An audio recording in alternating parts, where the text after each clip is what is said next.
So, for starters, I'm a young female adult who was given the boy name Alois. This becomes important later. My parents had wanted a boy when my mother was pregnant, and when they got a girl, they instead gave me a boy name, and for most of my life, wanted me to act like a boy. This led me into being quite the tomboy, to the point where I didn't have any girl clothes to wear. When I finally turned 18, I got out of there as fast as I could to get away from my parents and live with one of my friends. And after living with her for a year, she kicked me out when she found out that I was into girls and claimed that she was uncomfortable living with a lesbian. I shrugged it off and ended up finding a cheap apartment I could afford. The place I chose was a complex where all of the neighbors knew each other and looked after one another, and it was pretty small. When I moved in, I was instantly greeted by my neighbors, and they actually threw a small party to celebrate and help me feel more comfortable, and like I was one of them. It was really nice, and I got to meet everyone, including my future girlfriend. When I was being introduced, my neighbor, who lived one door down, who I'll call Donna, introduced me to a man that lived one floor below me in the two-story complex. He was really nice when introduced to me, and I found that he was one of the easiest people to talk to there. He made a few odd comments about me though, such as how I looked like a delicious surprise and that my name was really pretty, even though it was a boy's name. I shrugged it off and made conversation with him, finding out that his name was Andrew. When the party was over that night, I was so tired that I just began complaining about how I still had to unpack and move in completely. Andrew listened to me and walked me back to my place before offering to help me unpack, so I didn't have to worry about it tomorrow. Now, being as tired as I was, I really didn't think about it, and just kind of let him in, and we started to put what stuff I had where I wanted it to go. When it came to my clothes, Andrew dumped them out of the box, saying that he didn't realize they were mine. I had already folded them neatly, so he apologized to me, saying that he would fold them again for me. Now, I was used to wearing male clothes growing up, so I didn't realize at the time how weird it was for a man to fold literally every female clothing item I had, including underwear and bras. I left him in my room and went about what I was doing, and came back an hour later to find him still folding my clothes. I don't have that many clothes, so at this point, I began to fold them as well, and once I was done, I put them all away. Andrew made a comment when I was done that I had some really beautiful dresses, and he thought that I would look delicious in them. I replied with a small thanks and told him I needed to get to bed and let him out of my apartment. That comment he made did unsettle me slightly, but it wasn't too bad.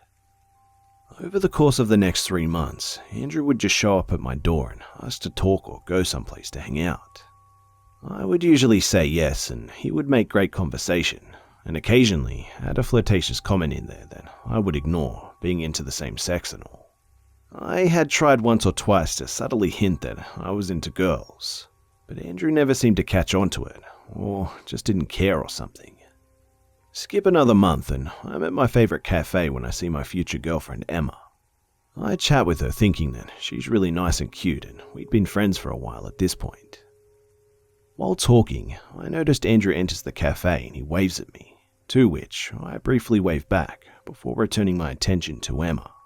She soon starts to flirt with me and I respond back with some flirting of my own, and we totally have a full-on flirtatious conversation with lingering touches and all. Andrew, I notice, had been watching me during this entire time, and when Emma starts touching me a bit, he gets a huge murderous glare on his face as if angry with her. Well, the conversation soon ends with Emma actually asking me out on a date, and I say yes before watching her leave. Andrew walks up to me once she's gone and says that I shouldn't talk to her because she's messed up in the head. I tell him that she seems totally fine to me, and if she were, I would have known by now, surely. He grumbles a bit at this, but says nothing else. When I finally go on my date with Emma, I wear one of my shortest dresses and make myself look nice and go to meet Emma outside the complex. We drove off together to a small restaurant and sit down and have a great time. When I get home that night though, my door is unlocked and open slightly. I freak out a bit and enter cautiously, noticing that all the lights are on. I shut the door behind me and rush to the kitchen and grab a knife, just in case someone was in there with me. I look around my apartment and find no one inside. I put the knife back and notice a note stuck on my refrigerator door. I grab it and it reads, "You looked absolutely beautiful tonight, darling. I love your body so much, and the dress you wore is so soft and beautiful." On the other side of the note is a picture of me with Emma at the restaurant we went to. I freak out and crumble it up and throw it away and go to bed. The next day, Andrew comes over again and asks me if I have a spare pillow he can borrow because his went missing. I say sure and tell him that there's a spare in my room and to just give it back once he gets a new one. He goes to my room and comes back a few minutes later with my pillow, and I ask if he found it alright since it took longer than expected. He says yes and thanks me before leaving. Emma comes over later and we end up having a nice evening watching Bones together, cuddling on the couch. I eventually fall asleep and wake up in the morning in my bed. I get up not remembering how I got there and thinking that I must have fallen asleep with Emma on the couch. I walk into my living room and notice Emma is tied up on my couch with a note attached to her. I quickly untie her and ask if she's okay, and once she says that she's fine, I read the note and it chills me to the bone. It read, "You shouldn't have fallen asleep in someone else's arms on the couch, sweetheart. I had to carry you to your bed and teach her a lesson so she won't do it again. Stay safe. I love you." Well, we immediately call the police. And when they arrive, Emma tells them what happened and gives them the note and they ask some questions. They say they'll do what they can and leave. 2 months later, and the police are still unable to do anything. I'm in a serious relationship with Emma and stop paying for my apartment and just share the rent with Emma and completely move in with her. One morning, after a night of fun, Emma leaves to go back to work and I stay since I don't have work that day. After a few hours, the doorbell rings and I go to see who it is, only to find a package at my door with my name scribbled on it. I curiously pick it up and bring it inside and decide to open it. And what's inside, I'll never forget. There were loads of pictures of me naked when Emma and I were having fun last night, and there are pictures of me in the shower and in the bath. I pull out everything and I find a note at the bottom. It read, "Damn babe, you're really sexy and kinky, aren't you? I can't wait to see that myself. I love you and I'll see you soon." I call the cops immediately again, hoping that this time they'll do something. And they come over and I show them everything. They notice that the way that the pictures are taken, that they aren't from the outside of a window. They are from inside of the room. The cops search the place and find several small cameras hidden behind vents or other places. When Emma found out, she was pissed. Someone was stalking me and recording me with cameras and wouldn't leave me alone. I mean, it was bad enough that Emma got tied up that night somehow while she was asleep. But now, with the cameras, this was now beyond obsessive. She swore to find out whoever did all this and kill them herself. 1 week later, I come home and hear some sort of crashing noise coming from inside. I open the door and see the place is a wreck and Emma is being tied up by a man that I recognize to be Andrew. I gasp and drop my keys, and he turns and gives me the creepiest smile I've ever seen. He gets up and walks over to me, and I'm frozen in shock and I can't move. And he grabs me and drags me over to the couch. Emma is shouting at me to run and call the police. But by the time I unfreeze, Andrew already has his hands around my wrists. I ask him shakily what he wants, and he tells me in a low tone, "I want to become one with you." He runs a hand up and down my body, and I scream at his words for help, only for him to place a hand over my mouth. I keep struggling and he ignores it and starts ripping my clothes off of me. I'm so frightened that I don't really know what to do, but I just know that I have to get away. So I kick him as hard as I can in the balls and he lets me go, and I scramble away from him to the door, screaming for help before Andrew grabs me again. He tells me to shut up and enjoy what he was about to give to me when he finishes ripping off my clothes. I continue screaming bloody murder when all of a sudden the cops burst into the place. They point their guns at Andrew, and he places me down and puts his hands in the air and tries to tell the cops that Emma was abusing me, and he was trying to save me. I quickly corrected this and told the cops that Andrew was the one who in fact tried to attack us. The cops, of course, this time, were able to immediately arrest Andrew. They took him away and untied Emma, and she quickly wrapped a blanket around my naked figure. The cops did stay and asked some questions before leaving. Andrew ended up going to jail on multiple charges, and I have never seen him again. And I later found out that it was Donna who had heard my screams and called the cops. But what Andrew did frightened me so much that I really have a hard time trusting people now. And I no longer feel safe in my own home. I still have nightmares about Andrew and what might have happened if the cops came any later that day. To this day, I still don't know why the cops couldn't arrest Andrew earlier. He must have played a pretty safe game to put those cameras up without getting any fingerprints on them. And the fact that he was able to sneak in while Emma and I were asleep and tie Emma up, well, that takes some real skill. All I can say now is that I hope that man rots in jail.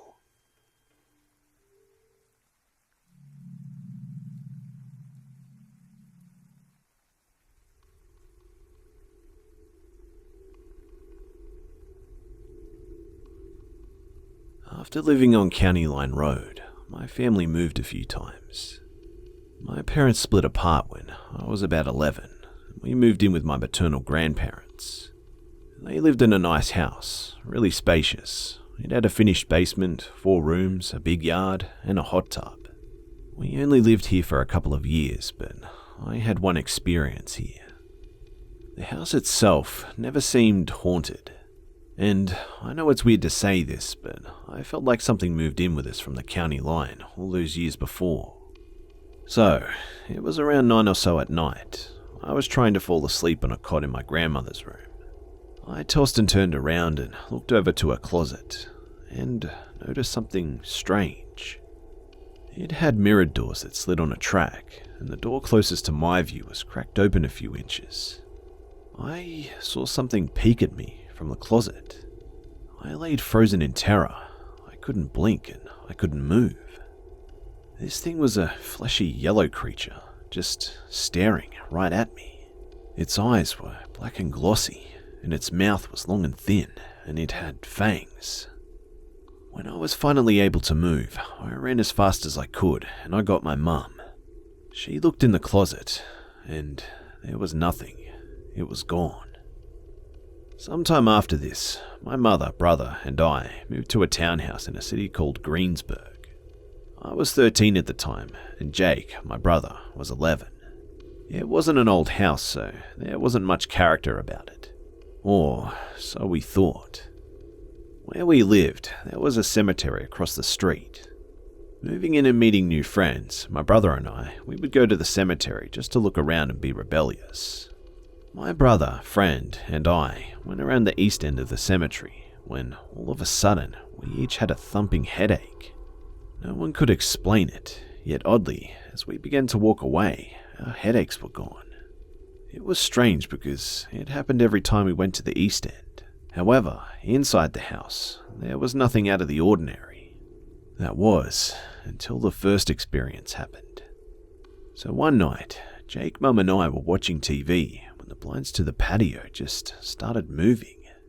The air wasn't on, and there were no windows open, and they just started twirling and then spinning faster, hitting into one another. And then, in an instant, they all just stopped. Nothing more. We all looked at each other in bewilderment, but we just brushed it off and eventually went to sleep. Our basement here was creepy, like most are. However, on the inside of the door, it had a unique feature. We never could figure out why, but there were claw marks all over the door, up to the knob. There were scratches of all different sizes, long, thick, thin, deep, and bare. Sometime after moving in, we adopted a cat and she would often go down there, and then, out of nowhere, would shoot back up the stairs as fast as she could, meowing the whole way. One night, we had a girls' night since Jake was at his friend's house. We watched our shows, had some snacks, and then it got late. I decided to sleep in my mum's room because, well, at the time, we weren't bonding so well, and I knew that it would mean a lot to her. She made sure everything was locked up, and up the stairs we went. We started talking and laughing, reminiscing, and not too long after, we fell asleep. Sometime during the night, we had awoken to the sound of a heavy individual stomping at the first set of stairs and then falling back down. We got super freaked out, and she told me to stay here, grabbed a metal baseball bat, and went to investigate.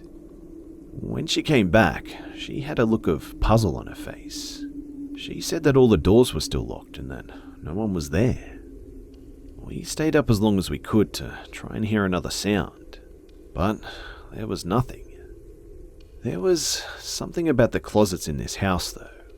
We would latch them shut but then find them open just moments later, and it happened a lot in my mum's room.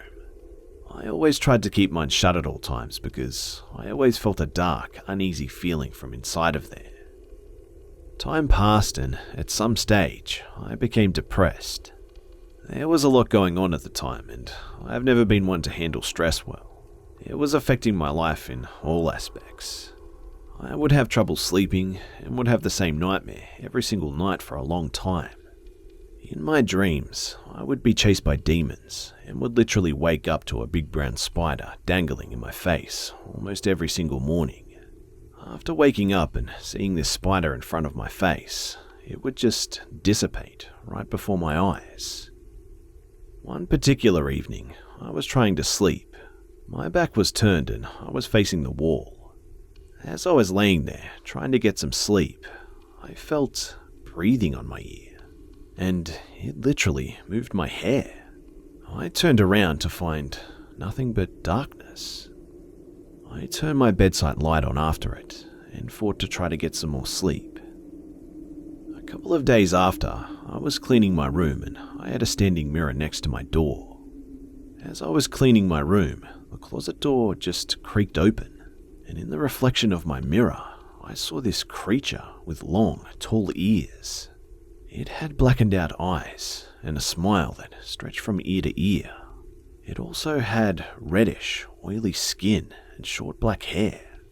It stared at me through the reflection and laughed at me silently. I stared back at it in disbelief, and then I slammed my closet door and ran downstairs. After this event, I slept downstairs for a week or so. My mum would also have nightmares of losing us in some horrific accident, and Jake claimed to see a red-eyed shadow of a woman floating around his room. And then, soon after this, there was the clown. I'm not joking, my bedroom door was halfway open and I awoke from a nightmare one night. My eyes were trying to focus, and as I was trying to do that, I see a figure of a clown in a dirty green shirt, striped pants, a tie, clown shoes, and a balloon in his hand. It just stared into my eyes and trembled with his head cocked sideways. The most bizarre thing about this whole incident, though, was that the balloon stayed 100% still. I quickly covered myself with my blanket, and when I looked back out, it was gone. I know it sounds cliche and like something out of a horror movie, but I swear it happened. Well, after this event, I didn't want to be alone in the house anymore, so I thought I would have a friend over for a sleepover to just lighten the mood. Her name was Vanessa and we decided to sleep in the living room. I remember waking up in an odd way. I just sat straight up and I looked over to my friend and she was asleep. I then turned my head and looked at the clock and it was 4:19 on the cable box. I turned around to go back to sleep, and when I did, I was face to face with an old man on his hands and knees, one hand on his chest. He was wearing a green turtleneck sweater, a grey pea coat, and brown corduroy pants. He had grey and white hair, stubble, and bulging blue eyes. He grabbed onto his chest and pulled his shirt, and he looked at me with fear in his eyes, and then suddenly, he fell into my pillow and just stayed there. I don't know what to make of this, but when I looked back to the clock, it read 6:20 a.m. And when I turned back to see the man, he was gone. Still to this day, I have no idea how 2 hours slipped by in that moment, but I will never forget the look on that man's face. My friend who stayed the night, she claimed she was asleep the whole time, but after that night, she never came back. On another occasion, I was in the basement doing laundry and the light bulb exploded. Obviously, it scared me, like it would anyone, but after a second or two to gather myself, I continued on and was heading towards the door to get a new light bulb. As I was about to step outside, the door slammed in front of me, and I was totally trapped.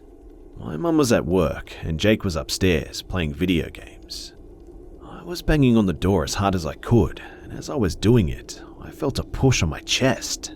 I was thrown towards the wall. It was hard to breathe, but I managed to scream and then ran again to the door. Luckily, at this time, Jake ran down. He opened the door with ease and looked at me like I had lost my mind or something.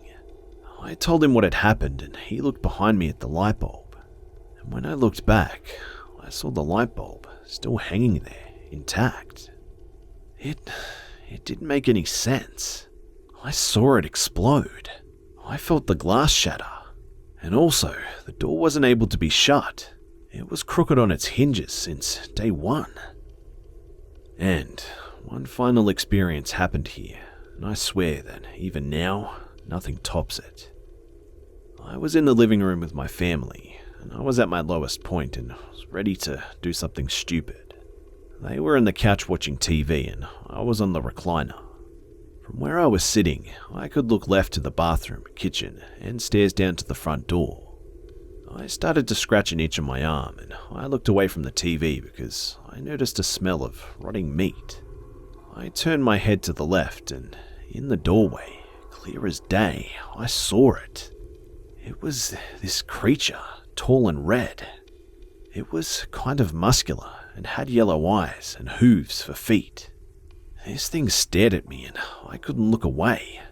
But when I managed to break away from the stare I was having, I looked at Mum and Jake, expecting him to disappear. But this time, it didn't. It just stayed there and watched me. I look over at them again, and this time, it finally vanished. I then realized that I was feeling pain. I looked down at my arm and somehow it scratched a line out of my arm so deep that I was bleeding. I ran to the bathroom to clean up, and I was just in disbelief. After this whole event, I questioned my sanity deeply, and strangely enough, I never saw anything again. Eventually, my moods all changed and lifted, and I was a different person. My mum and Jake moved to Florida shortly after, and I stayed behind in Pennsylvania. To this day, I don't know if any of that was real or hallucinations or what. The strange thing about everything, to me at least, was just how quickly everything ended. Like, if I was hallucinating, or if I was having a mental breakdown or something, wouldn't they have continued? Particularly because I was having such a dark moment. Whatever the case, I'm just glad that I don't see them anymore.